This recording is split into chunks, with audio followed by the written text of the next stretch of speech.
Quando o Pablo Maia volta ao São Paulo, Richarlison tem chance de pintar em clube de futebol no Brasil e muito mais.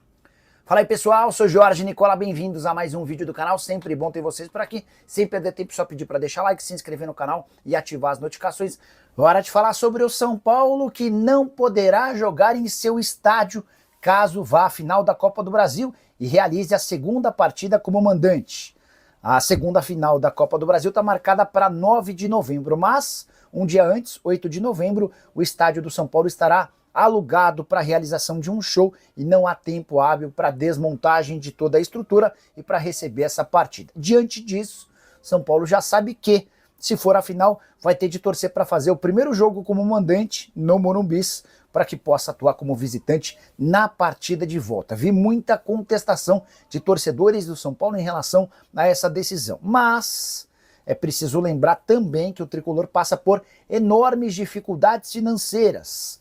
O fluxo de caixa é péssimo, o tricolor atingiu uma dívida próxima de R$1 bilhão, na temporada passada um prejuízo de 289 milhões, até por isso qualquer nova possibilidade de colocar dinheiro em caixa é super bem-vinda. Digamos que o São Paulo recusasse a possibilidade de realizar esse show e fosse eliminado, por exemplo, no primeiro mata-mata da Copa do Brasil, certamente seria alvo de muitas críticas do torcedor. Gostaria que você usasse o espaço para comentário, para registrar a sua opinião. Você está do lado de quem? Dos dirigentes do São Paulo ou dos torcedores que já estão lamentando a marcação desse show justamente para a véspera da Copa do Brasil?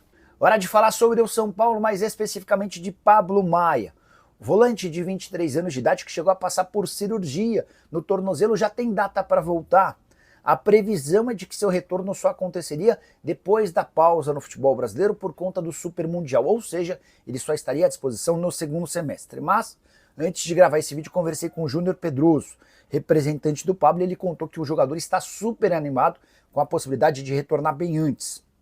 Todo o planejamento que está sendo feito pelo São Paulo e pelo Pablo Maia permitiria que ele voltasse a jogar antes da interrupção nos campeonatos nacionais e sul-americanos. A ideia é que no mês de junho, talvez se tudo corresse bem no mês antes, em maio, ele já estivesse à disposição para atuar pelo tricolor. Pablo Maia, que se contundiu na vitória por 3-1 contra o São Bernardo, jogo disputado em 23 de fevereiro.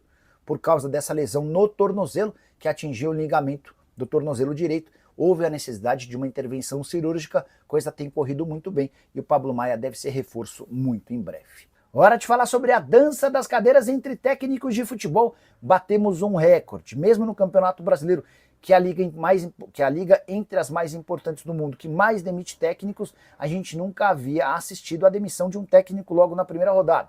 E isso aconteceu no final de semana. O Mano Menezes foi dispensado depois da derrota do Fluminense por 2-0 contra o Fortaleza. Mas não deve parar por aí. Zubeldia, treinador do São Paulo, bastante ameaçado, pode ser dispensado nessa quarta-feira em caso de derrota na Libertadores da América para o Talleres na Argentina. Pedro Caixinha, comandante do Santos, é outro muito ameaçado. E foi o próprio Marcelo Teixeira, presidente santista, quem colocou enorme pressão no treinador. Depois da derrota de virada por 2-1 para o Vasco em São Januário, o Marcelo Teixeira deu uma entrevista coletiva admitindo que é inadmissível perder um jogo daquele, que o Santos tinha a obrigação de fazer 3 pontos, mesmo atuando na condição de visitante, e que os gols levados pelo Peixe não eram aceitos, ou não seriam mais aceitos dali em diante. Falei sobre o Zubeldia, falei sobre Pedro Caixinha, quero contar que Fábio Carille também não deve terminar a temporada como comandante do Vasco. Não fosse pela virada do Cruz Maltino diante do Santos nesse final de semana, e é possível que inclusive o Carille já tivesse caído no próprio fim de semana. Pressão gigante do torcedor Cruz Maltino, que não confia no atual comandante. Enquanto o Vasco perdia por 1-0 no intervalo do jogo, a pressão era total, pedindo a dispensa do técnico. Quero falar também sobre Gustavo Quinteiros, que chegou com pompa e circunstância no Grêmio no início dessa temporada, até porque trabalhou muito bem na Argentina em 2024. Mas primeiros resultados e o desempenho do Grêmio, tanto na Copa do Brasil quanto no Campeonato Gaúcho, foram aquém, deixaram a desejar. E o Quinteiros também não parece ter vida muito longa no futebol nacional. Hora de colocar um ponto final no São Paulo em relação às especulações por goleiros. Muita gente do São Paulo perguntando se Carlos Miguel poderia de fato ser contratado, ex-goleiro do Corinthians que não consegue jogar no Nottingham Forest. Já vim alertando para vocês que não há capacidade de investimento no tricolor. Ainda assim, muita gente imaginando que com o acerto com o Evangelos Marinax, Carlos Miguel poderia ser contratado. São Paulo colocou um ponto final nessas especulações, anunciando nas últimas horas a prorrogação do contrato do goleiro titular, Rafael, cujo vínculo se encerrava em dezembro de 25 e foi estendido até dezembro de 2027. Rafael, que já soma 119 partidas desde que foi contratado, ele nunca havia atuado tantas vezes em um clube desde que se tornou profissional. Nicola, mas e o reserva dele? Jandrei, que joga muito pouco e toda vez que entra deixa péssima impressão, especialmente nos torcedores, também tem contrato longo. O vínculo do Jandrei foi recentemente renovado e só se encerra em dezembro de 2026. Apesar da péssima avaliação entre torcedores, o Jandrei é querido por membros do departamento de futebol São Paulino. E você, o que pensa sobre a dupla de goleiros do São Paulo? Já usa o espaço para comentário e registra a sua opinião, beleza? Boa noite, Nicola. Será que o Zuba cai nesse jogo do São Paulo na quarta? Acho que se perder, há uma possibilidade real. Em caso de empate ou vitória, a tendência é que ele se mantenha pelo menos mais um pouco. O próximo jogo é contra o Galo, também fora de casa. Cai ou não cai o Zubeldia vai depender do resultado da quarta-feira. Tem chance de o Dorival voltar para o São Paulo? Ítalo, esse é o nome dos sonhos. É o único que é consenso dentro do São Paulo. Nicola, você acredita que o Zubeldia pode cair na quarta? Sim, se ele perder na Argentina. Francilene Pereira, Nicola, você fala tanto nesse dinheiro do Marinax, 100 milhões de euros em 5 anos, e parece que o São Paulo vai ser o time mais rico do Brasil. Francilene, é que para base é muito dinheiro, cara. A gente tá falando de mais ou menos 600 milhões de reais, tá? Hoje o São Paulo investe mais ou menos 35 milhões de reais por ano com a base. 600 milhões de reais dividido por 5, a gente tá falando de mais ou menos 120 milhões de reais por ano. Então você vai mais do que triplicar a sua capacidade de investimento na contratação de atletas. E a ideia, Francilene, é fazer do São Paulo o time com uma capacidade maior do que a do Palmeiras em relação à base. E eu não falo toda hora, é que chegaram a dizer também que seria 1 bilhão e 200. Eu já disse, não é. O número correto são 600 milhões de reais, né? Quer saber sobre o Zubeldia? Chance zero dele cair antes do jogo contra o Tajeres, completamente descartado, tá? Se perder para o Tajeres, aí a coisa começa a ficar bastante complicada. A estreia diante do Sport foi tenebrosa. E aí, é só importante lembrar que o Tajeres vem numa fase bastante complicadinha. O time argentino não vence há 9 jogos. A última derrota foi na Copa da Argentina, tá? Deixa eu só ver a classificação do Tajeres rapidinho. Tajeres que deu muito trabalho ao São Paulo nos últimos anos, confrontos sempre muito complicados, e é para mim, na teoria, o time mais difícil do grupo, mas vamos ver como é que vai funcionar. Temporada atual de 11 jogos, 1 vitória, 6 empates e 4 derrotas, tá? São 9 jogos sem vitória, como eu contei para vocês. No campeonato argentino, vamos ver a classificação do time no campeonato argentino. Peraí. Vai começar? Ué, essa aqui já é do rodada 1, né? Tá bom. Beleza, mas não vive uma fase legal não, pelo contrário. Fase bastante decepcionante. Empate contra o Belgrano, empate contra o Godoy Cruz. Peraí que eu tô abrindo aqui. São 1, 2, 3, 4, são 5 empates seguidos. Com direito a uma eliminação na Copa da Argentina para um time chamado Armênio, que eu nunca havia ouvido falar. Aí depois de 5 empates, 1 derrota e mais 2 empates. Então, 1, 2, 3, 4, 5, 6, 7, 8 partidas sem vitória, com 7 empates e 1 derrota. É o rei dos empates, né? É o rei dos empates. E tem uma eliminação nesse meio do caminho, 7 empates, 1 derrota. Vamos lá.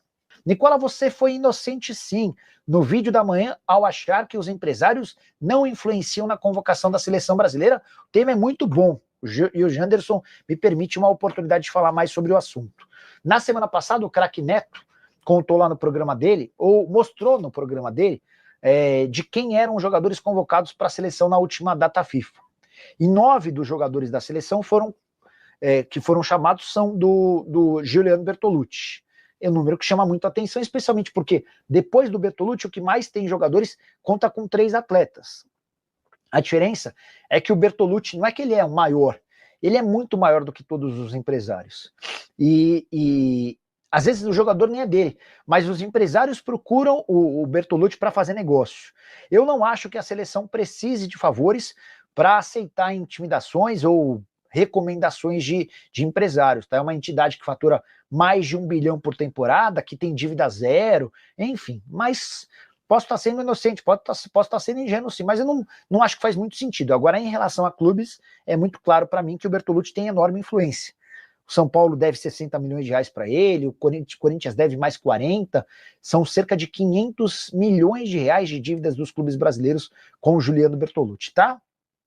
Nicola, boa semana. Possibilidade de vermos Ferreirinha, André Silva e Ferreira da base titulares, com Matheus Alves, Alisson e Pablo Maia? Ah, Caio, até esqueci de contar para vocês, cara. Ontem vocês tinham perguntado de novo sobre a situação e a recuperação do Pablo Maia. Devia ter contado no vídeo da tarde. Acabou que eu esqueci. Conversei hoje de manhã com o Júnior Pedroso, que está lá em Sevilha. Ele está acompanhando de perto o Antony, que está voando pelo time do Betis. Inclusive o Isco, que é o verdadeiro líder do time, sugeriu aos torcedores do Betis que se reunissem para fazer uma vaquinha virtual na tentativa de juntar dinheiro para comprar o Antony do United. Situação bem difícil porque ele é caro pra caramba, mas o Antony tem arrebentado. Pois bem, tô contando isso porque perguntei para o Júnior Pedroso ontem à noite e ele me respondeu hoje às 5 da manhã. Falei, caramba, Júnior, o que está acontecendo? Ele falou, que eu tô na Europa e tal. E aí ele estava contando que a recuperação do Pablo Maia está muito mais avançada do que a previsão inicial e de que o Pablo trabalha hoje com a ideia de voltar a jogar pelo São Paulo antes da paralisação por conta do Super Mundial, tá? Então a recuperação tá bastante boa e ele deve retornar em breve. Sobre André Silva e esses jogadores que você citou, Caio, eu acho que o André merece ser titular, já deu, né? Em relação ao Caleri, acho que talvez até um descanso no banco pode ser útil para ele. Quando a torcida organizada não vai ter reunião, conversa sobre a situação do Zubeldia com a diretoria do São Paulo, Jefferson, o Baby da Independente, exigiu a demissão do Zubeldia. Inclusive ele chega a trazer a mesma informação que eu já havia contado para vocês, que o Belmonte tinha optado pela saída do Zubeldia no fim do campeonato estadual para a contratação do Diniz. Isso mudou a partir do momento em que a repercussão em cima do nome do Diniz foi horrorosa. Família, ficamos aqui com o nosso giro de notícias do São Paulo, informações exclusivas e atualizadas para você ficar por dentro de tudo, não perder nada. Chega deixando seu like, se inscreva no canal, ativa o sininho de notificação, é muito importante sua participação e ficaremos por aqui. Um grande abraço no seu coração, segue para mais, até o próximo vídeo, vamos que vamos.